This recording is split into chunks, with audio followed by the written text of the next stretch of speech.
আগামী 1 June 2024 IWM অর্থাৎ India wants মমতাদি তাদের 3 বছর পূর্তি করতে চলেছে। 2021 সালে যখন আব কি বার 200 পার ভয়ানকভাবে আমাদের বাংলায় একটা মাথাচাড়া দিয়ে উঠেছিল এবং একটা ভারত বিরোধী শক্তি যারা ভারতকে, ভারতের মতাদর্শকে, ভারতের ভাবাদর্শকে দ্বিখণ্ডিত করার জন্য উঠে পড়ে লেগেছে, তাদের বিরুদ্ধে রাজনীতির সামাজিক শক্তি হিসেবে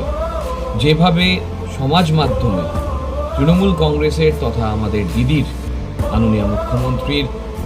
যে সমস্ত ভালো কাজ তার প্রচার করে গিয়েছে এবং বিজেপি যেভাবে আমাদের ভারতকে খণ্ড বিখণ্ড করার চেষ্টা করেছে সে সম্পর্কে জ্ঞাত করে গিয়েছে, সেই IWM তাদের কাজ এই আজ 3 বছর পূর্ণ করতে চলেছে। 2021 সালে তাদের পথ চলা শুরু এবং তারা আজকে 3